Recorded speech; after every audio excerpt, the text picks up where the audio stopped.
was Hindos, or Indos as it came in. The name Bharat was used by the people who lived in the northwest. Later, it was used for the country India. So Bharat also was another name. So was it Bharat? Was it India? Was it Hindustan? The fact of the matter is, we are one country. We are one country. So there's no division, right? There's no division in us. But here's the funny one. You know, there's a funny acronym to India, which nobody knows or probably not even tried. And that goes by the name, if you look at it very carefully, Independent Nation Declared in August. Is India. I'm joking. That's not what happened really. So let's look at what happened to our economy, right? Where were we when we gained so-called independence? Surprisingly, Bharat, as we know it, or Indos as we knew it, was a very rich country. We were a very rich country. What may surprise you is that India's share of the world economy was 24.4% in 1700s. 24.4% in 1700, and which got reduced to 4.2 in 1950. So all those people who think the British came and really helped us, they didn't help us at all. Okay? India's global industrial output declined. It used to be 25% in 1750 and came down to 2% in 1950s. 2%. So that means when we gained independence, we were drained and divided. The British had looted $45 million from India. A lot of people are not aware of it. $45 million, sorry, what am I saying here? $45 billion was removed from India as they went out of the country. The famous quote of Mr. Winston Churchill said, "India is only a geographical expression. It is no more than a single country than the equator." That's what he said. That means he felt that India was going to just break into smaller countries. His feeling was 22 languages, 20,000 dialects, and numerous religions. India is not going to last. This was 1947. He actually said all these things, right? India, as of 75 years, as we all know it, lately we have been celebrating 75 years. India, as of 75 years, we see a very different India. We are one democratic country with elections being held every 5 years without fail. Are you even aware that US held their first election after 150 years of establishment of US? But in India, once the country got free, every 5 years we've had elections without fail, right? It's the second largest population in the world with 1.41 billion people, and expected to be 1.67 billion in 2050. To all those marketeers, retailers who are sitting here, man, God's sake, can't imagine the sheer size of the opportunity. It's huge. Our per capita income at the time the British left us was $2.90 per person. $2.90. We made progress. I know we are still way behind China, but we made progress. From $2.90 per annum, we are today $2,000 plus, and progressing. Far more importantly, by 2031, we're going to be the third largest economy of the world. It's already slated. You can't go wrong with this number. It's a safe number to play with. We're going to be the third largest economy in the world. So what does it mean? So whatever the name we give our country, India, Hindustan, or Bharat, it's a buzzing democracy and a monolith market today. It's a monolith market. To a lot of people who think that India is a divided market, no, it isn't. It's a monolith market. Just see the number of brands who've been able to spread themselves all across India serving the same product, right? So it just goes to show it's not a divided country any longer. The aspirations of people are just the same anywhere. So we got to imagine how big this market is going to be as we go forward. So let's talk a little bit about my particular journey and what are my learnings. And I'm going to try and make it short and sweet. I started out, actually, my working years in 1978. I started out early because, as bad luck would have it, my father passed away when I was only 14, and I had to get to work. So I went to Europe, not to work or be a worker, to be an entrepreneur. So at the age of 22, I was already trying to sell to Europe whatever I could sell from India. Was it garments? Was it handicrafts? Was it carpets? Anything that I could find from India, I was selling in Europe. And one of the things that one realizes, so stand there? Okay, all right, done. So I've been told the sound is kind of not coming properly. Is that true? Okay, so I'll just go right up the street. Being a person with no father, we were 6 siblings. My mother was trying to manage ourselves. How did I manage that? And that's where I talk about angels or mentors or supporters who find that all of us need at a certain time. I found a supporter in a bank manager who then lent me 75,000 rupees, broke a few norms, and that's the first time I went overseas to Europe to do what I was doing. So my early part of the years, I would say I had number of angels that supported me, number of people who mentored me, number of people who put money behind me so that I could become what I've become later in my life. And in that sense, all of us in the initial part of our journey needs a mentor, needs a supporter, needs a godfather, whatever you want to call him. But we all need him at the starting part of our journey, because that's how our journey starts. And I'm sure there are people sitting here who will understand what I'm trying to say because the journey in the initial years is always very, very tough.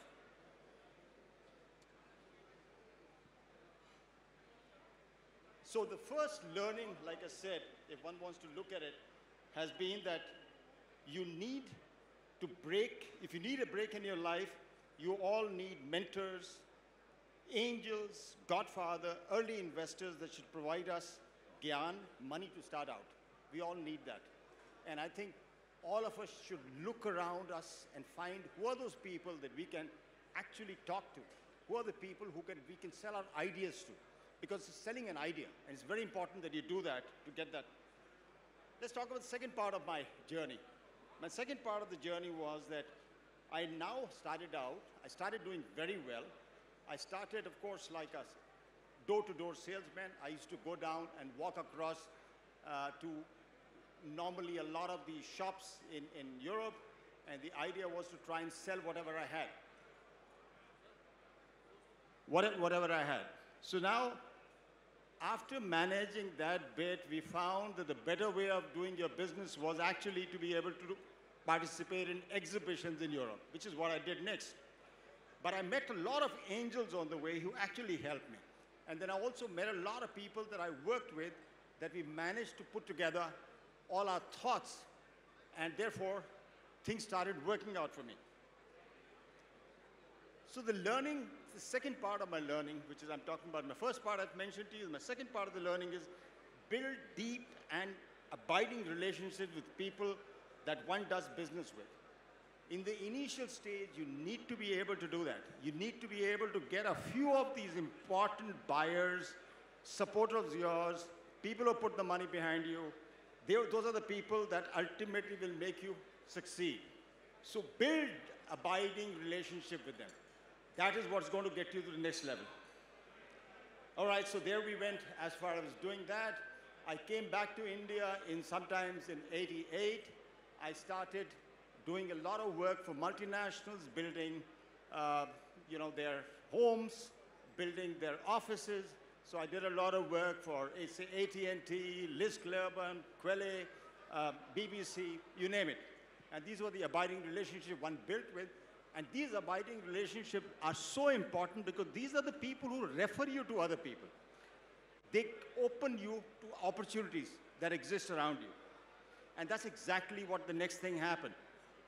So in 1994, I was sitting with having sold a lot of real estate, made enough money, and I was wondering what next I'm supposed to do, and that's how McDonald's happened. In '94, my neighbor, his name was Madhusudan Thakkar, came across to me and told me that he was tying up with McDonald's. I said, wow. And he wanted some support. He wanted about 50 lakhs of rupees commitment, which I said I'll gladly give him because I was sitting with money. However, what transpired was that his things didn't work out, and I got an opportunity to grab all the files of his where he had bid to McDonald's, and I then thought, why shouldn't I do it?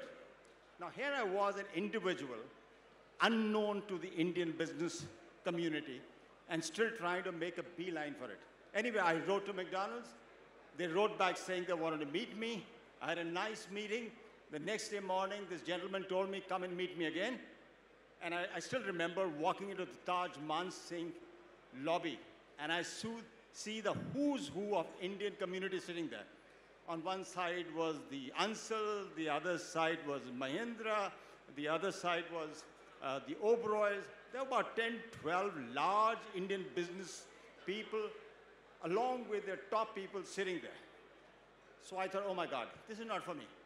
This is not going to happen, right? Anyway, one thing led to another, and lo and behold, for some reason, McDonald's thought I was the ideal partner, and we got into bed with each other and started working together. Now, to a lot of people, somebody will say, oh my God, what an opportunity you got. But you know, I sometimes laugh about it and say, not only did I tie up with the world's #1 F&B brand, but I also fought with them. How many people get that opportunity, right? Nobody gets that kind of an opportunity. You go in bed with them, but you don't fight with them, right? I had the opportunity of fighting them because they wanted to get rid of me after it was all well established. Okay, no, they didn't. Anyway, so here are some of the learnings. It's important. After the initial opening, which is of course big, and we had lines of people trying to get in, we started finding, as we kept on opening more and more restaurants, the lines were dying out. You were not getting the people in. For some reason, they were not comfortable walking in, especially the middle classes, because they felt this was something more a lane, and this is something which is not really for them, right? So at that time, to grab them back in, we decided to launch our 7 rupee initiative. What was the 7 rupee initiative? When we started out, we used to sell our cone at 14 rupees. In those 6 restaurants, we've sold close to about 9,000 cones a month. Now guess what? When I checked up what was the price of a cone, I was told it was $7. So we said, okay, lower it to 7 rupees. We'll sell it at 7 rupees. They said, doesn't make sense. Why would you sell something where you make no money? I said, the idea is not about, idea is to get people through the door. It's very crucial. We get the people through the door and they can try out other products. So at this stage, we dropped the price of our cone to 7 rupees. Guess what happened?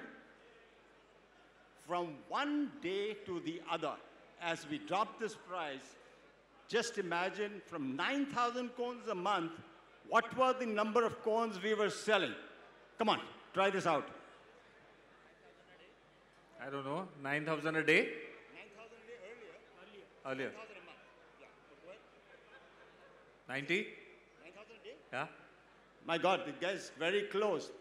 Actually, we started selling close to about 300,000 cones a day. 300,000 cones a day. So what does that mean? It meant that, look, the consumer finds that as a compelling value. Right? So it's not about the consumer not being keen to what they wanted. But important thing was we would have the right product at the right price. So the second biggest learning, or the third biggest learning, as I would say, is that be relevant to your customer, both in terms of product and price, and have a long-term vision. That's how we launched the 20 rupee aloo tikki burger. Now imagine telling the Americans we wanted to call an aloo tikki burger. They said, oh my God, you're diluting our brand. How can you do that? We actually did that by convincing them that that's going to move things much bigger than our 7 rupee cone was going to move. And it did. Because that single product till today, and I'm sure there are some McDonald folks out here now, will vouch for it, outsells every other burger 3-1. So it was the right product, understood by the consumer, and that's how it went through. So there you are. Right product, right price, is a compelling value and will get the consumer to come through your door. Okay, after that was the next lot of it was the 2008 to 2013 was we worked hard to see how do we make the operations and our margins come alive now. It was great to get the customer through the door, but are we getting the margins that we wanted? And we first actually declared our first maiden profit in 2010. I still remember it, even though it was only 9.5 crores at that time, but it was a big celebration. A year later, we were at 32 crores, right, from that. And that intensity on operations, that intensity on looking at the nitty-gritty of operations actually paid back. That's when came in this whole revenue share model, which everybody's raving about these days. Well, to tell you the truth, we signed our first revenue share model in 2008. Was the first revenue share model. And till that time, nobody had done that. And today, of course, everybody swears by a revenue share model because it works for everyone. So again, so great learning. So the learning was that people at all levels are aspirational, and we as retailers must supply them the right product at the right price. Also, the other learning is, how do you treat the Indian consumer? The truth is, the Indian consumer is very sticky. If you are able to keep the Indian consumer with you, it may surprise you that it doesn't leave you. And why do I say that? Well, in 2013, me and McDonald's got into a fight. And McDonald's wanted to get rid of me quickly. And they did. They removed me as the MD. Okay.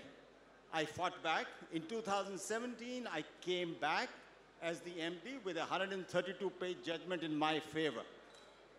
Having done that, McDonald's went berserk, and it actually tried every trick in the trade to shut down our business, including removing most of our suppliers. So for 2 months, we were actually suffering because most of our restaurants were shut.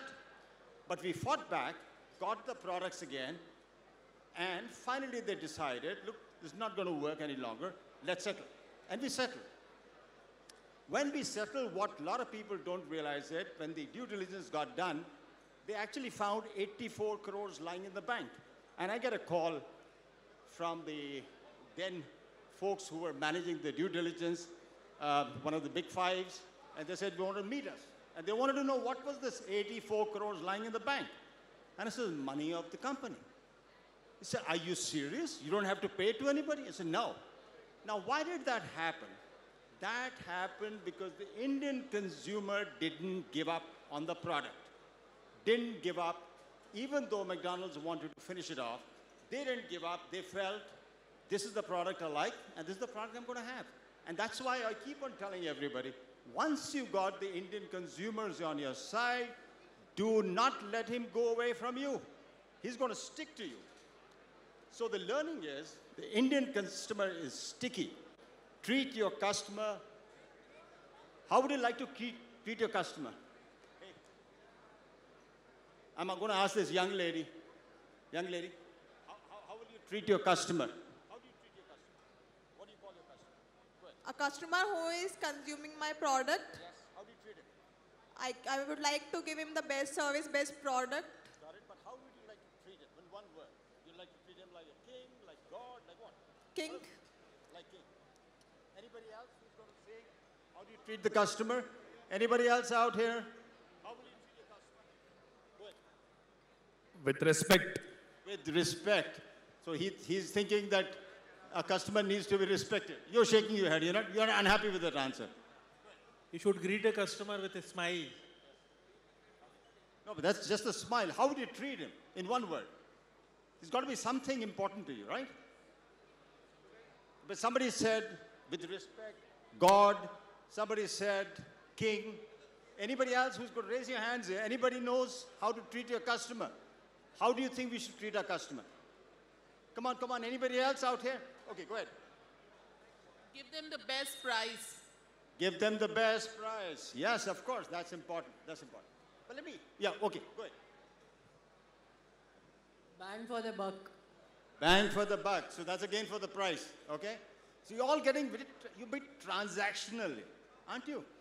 You're kind of thinking it's a transaction. With love. Okay, that's a nice one. Yeah, I think treat them with love. Now that's a nice answer. I'll tell you why.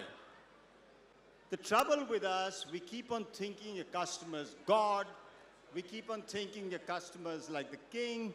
We keep on thinking the customers like a boss sometimes. I wonder what boss means. I've even heard some people say that treat your customer like your wife. Oh my God, that's a tough one. But I'll tell you what I believe in. I think the best way of treating your customer is to treat him like your significant other. Somebody who's important to you.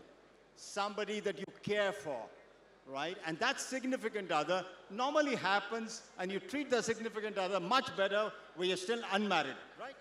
Yes, sir. And by giving a personal touch to the customer. Are you married, unmarried? Unmarried. So how does your boyfriend treat you? She treats well. See, she said her boyfriend treats her well. That's a significant other. So it's very important that we don't consider the customer other than really a significant other.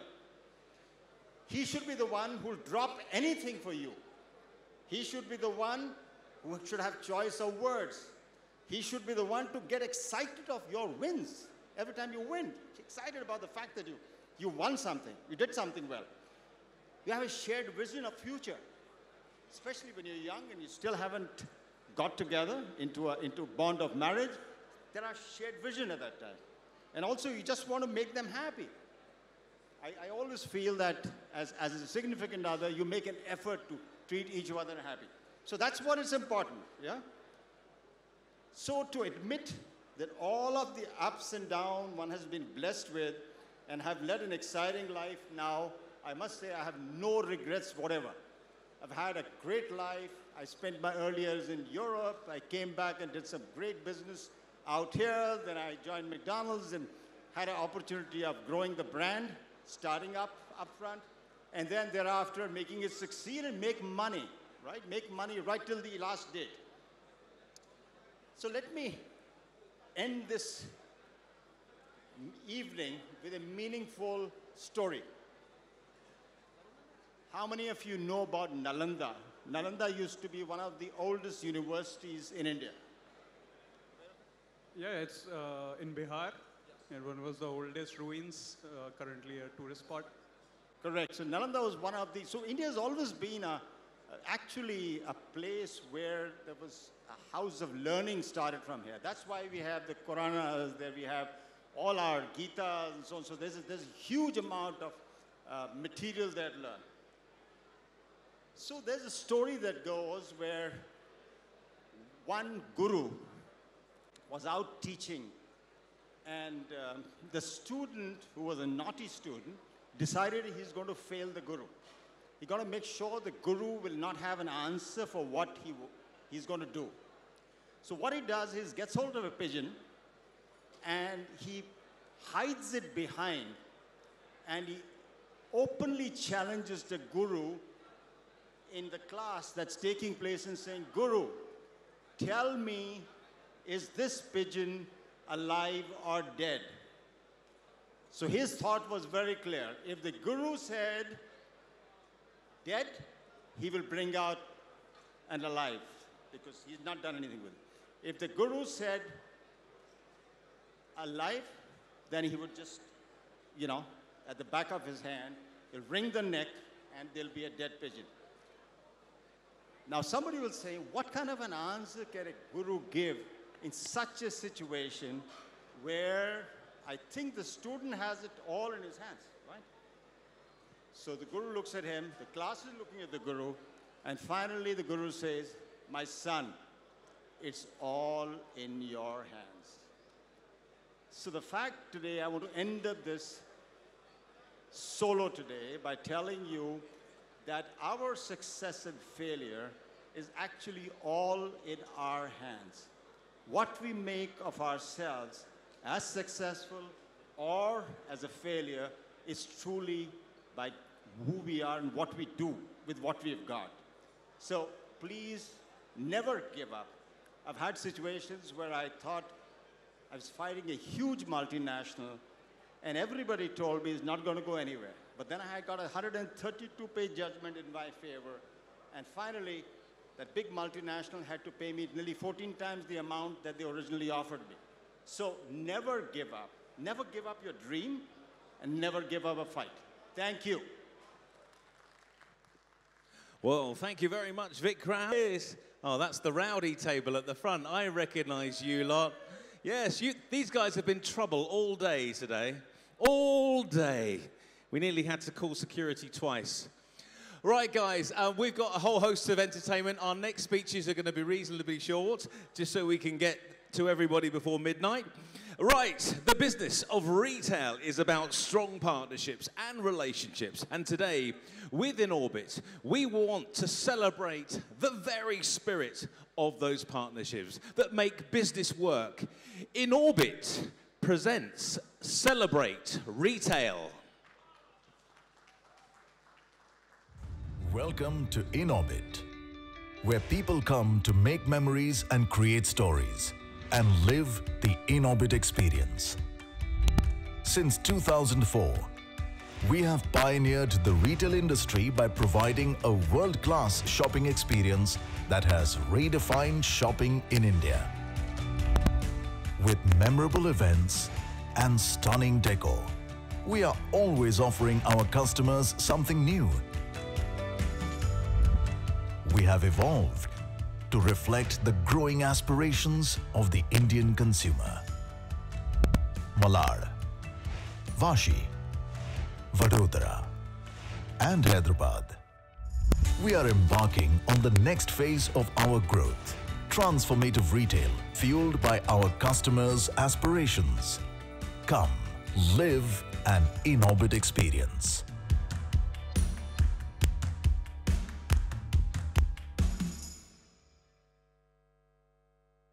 Hello. A lovely round of applause there. Great VT. Well, guys, somebody who knows all about Inorbit is going to be joining me on the stage this very second for your delectation tonight. I'd like to call upon to this very stage Mr. Rajneesh Mahajan, the CEO of Inorbit Malls, a familiar face in the retail, astute mind, and apparently a very big heart. Well, sir, the floor is yours.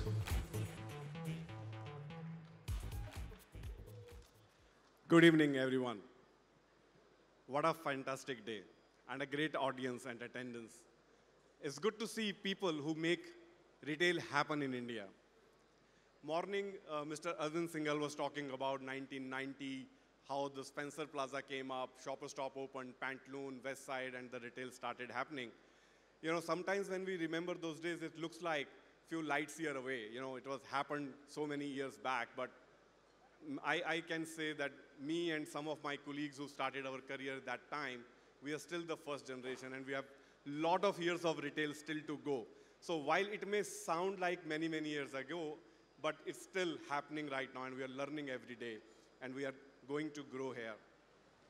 2004, January, when Inorbit Malad opened, we were the first largest mall on a completely ownership-based lease model, renting, and then we started Inorbit Vashi, followed by Inorbit Hyderabad and Baroda. We created some fantastic retail infrastructure, and we have been very successful in what we did in these 4 malls. In these years, we also made a lot of mistakes. And sometimes, if I talk about them, they're like hilarious. We can have that discussion offline. But in these 19 years, we learned a lot. We learned to reinvent our malls, because Malad, when I look at pictures of 19 years ago, is very different from what it is today. And as we speak, we are investing back into the property, and the whole renovation cycle has started. We have completed the investment in Inorbit Vashi. Hyderabad is expanding, and so we will be starting the reinvestment in Baroda. When I talked about mistakes and some hilarious ones that when I share with you at some other time, what held us together as a company is the very strong financial backing of the parent company, the group, our understanding about real estate and the retail business through our group companies. The other very solid pillar that we had is our retail partners. In all ups and downs, we have worked together. We fought. It's not that, they like us and we like them. We fight, but we love each other because we find a solution and we move on and we grow the retail. These two things, I think, is what we want to carry forward in our next journey. As a brand, we have understood we have understood a lot about the cycle a property goes through, and we have reinvented our malls. Some of them have been an open heart surgery for the structures that we have. But it all taught us that the mall is not an infrastructure forever. You have to continuously reinvent. And in our second phase of growth, in coming few months, we will be sharing new plans with you. We are creating some great social infrastructure, and retail will happen through them. Today, we are 2.2 million square feet across 4 properties, and in coming 3 to 4 months' time, we will be talking about another 2 million that we will share with you. And hopefully, in next 5 years, we are looking at adding 3 to 4 million square feet. So,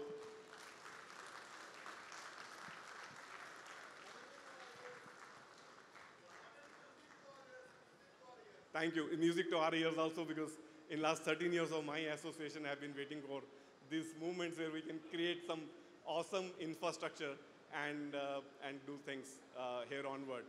We are very excited about this phase. Some of the design discussions that we are having in our office are really exciting, and we are looking forward to share those plans with you. At this junction, I thought is good to relive some of the stories. We have brands who opened their very first store in the country with us, and then there are strong partners, some 50 of them who are present with us in all malls, and that is really our backbone. So we want to invite few of them who are here with us in the evening on the stage. May I call Shriti to join us? The very first body shop opened in Malad. Abbas, who heads Time Zone,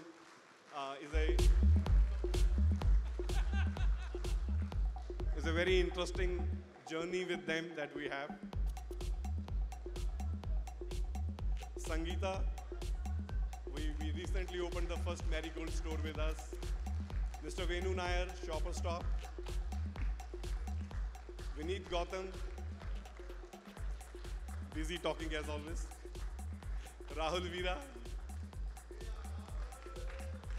Imran sir, please join us here. Nikhil from Benetton, he's here with us.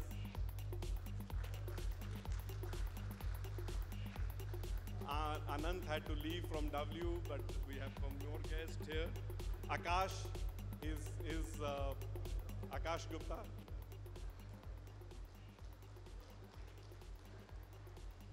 We have Mr. Nissan here with us from Metro Brands.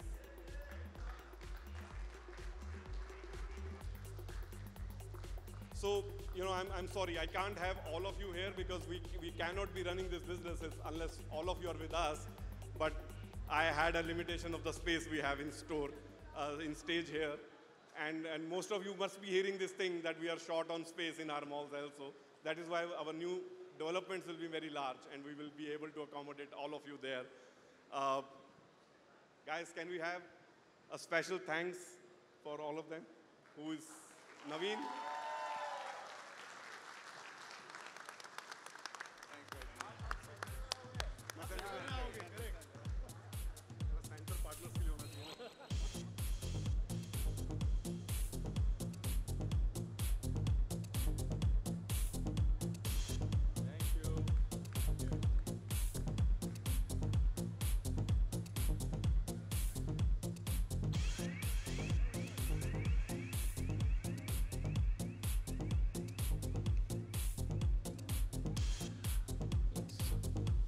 Let's give them all a round of applause as they get their fabulous awards from Rajneesh there as he works down the line of these very valued employees, as I'm sure all of you are as well. Any guesses what's in the box? Christmas cake?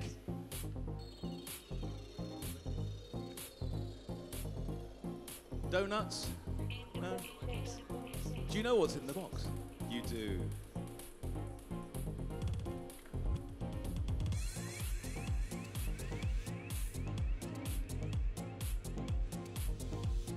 looks like Christmas has come early.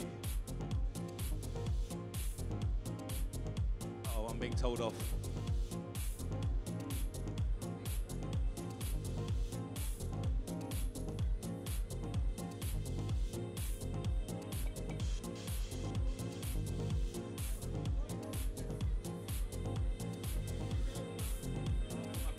May I request any one of you want to share anything? मैं तो होऊंगा, right? I think I can remember something which I can tell. Bestseller happened because of Rajneesh Mahajan to me. So I must thank you, Rajneesh. I remember the phone call I made to you before joining Bestseller. But I think it's been a wonderful association with Inorbit Mall. I think one of the malls we have a lot of trust, belief. While you've not expanded and we've continually pushed you for it, but 3 million square feet is really nice. And I can promise you we will continue to deliver and strengthen our partnership with you and the team. And one of the finest teams that I have worked with, very, very approachable. And hats off to you. And though we have our disagreements at times, not with me, but Sumit, I must say that. But it's been wonderful working with you guys, and good luck to all of you.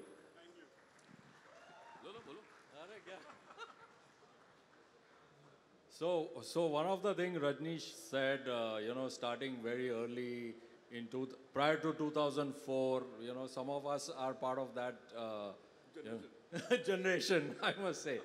But one of the very few guys who, talks the language of a retailer, understands the retailer's perspective, and we love you, we hate you, but we still love you. Anything else you want to share? First time round to now?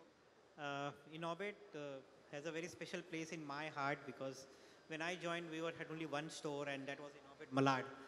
And from there, the organization has grew. And I always keep saying everyone that Inorbit would be having only 4 malls, but they are the most professional mall management company that we could have. So I'm really proud to get associated with Rajneesh.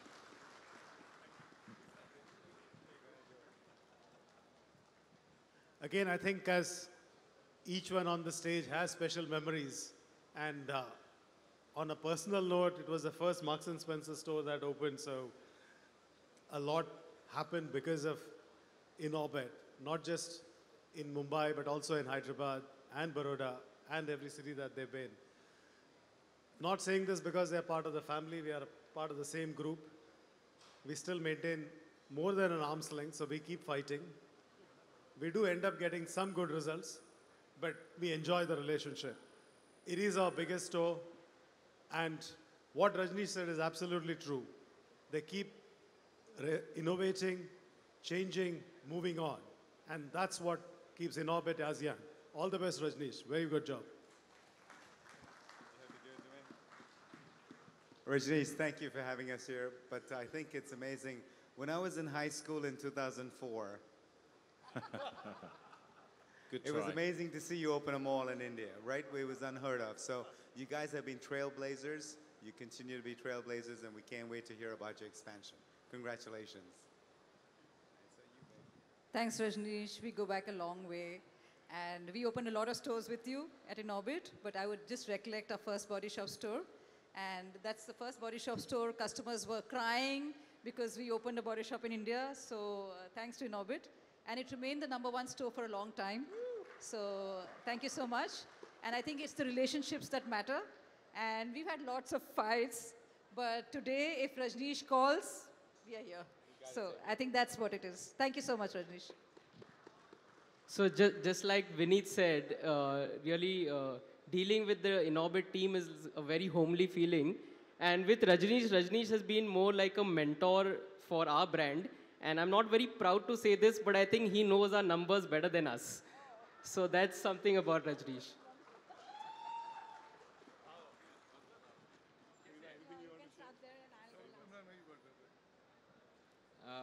Again, on a personal note, I think Malad Inorbit was the first mall that we opened our store in. And we've had a great relationship with this mall. They've kind of always pushed us to innovate and to grow. And we've grown with them. And it's always a great feeling working with this team. I honestly think they're one of the most professional teams amongst all the malls that we've worked with. And congratulations, yeah, Rajnish. So with UCB and Inorbit, it's a love-hate relationship every time. But the way the team has approached the new brand vision, we really appreciate every effort that you're making us succeed. And that's the best part about your mall. Congratulations. Thank you. I think everything has been said, but thank you, Rajnish, for first getting us up here. And always a pleasure to interact with you. I think on behalf of entire ABFRL, I think we've had a terrific partnership, specifically on my portfolio. I think Pantaloons, thank you for betting on a new brand like Marigold Lane, and the store's doing exceedingly well. I just want to call out two things about Rajnish. One, I think his sheer passion and his ability to get into details. Just about 20 minutes back, we were talking about our store in Hyderabad, and I was quite appalled, and he tells me, no, I think you've done everything in the store, but can you just change the angle of this fixture? And I'm like, what kind of detail does this man go into? So wonderful, kudos to you for your leadership, and I'm sure under your leadership, Inorbit is going to go scale newer heights. But thank you for all your support to entire ABFRL. Thank you so much. Thank you. I was saying something else.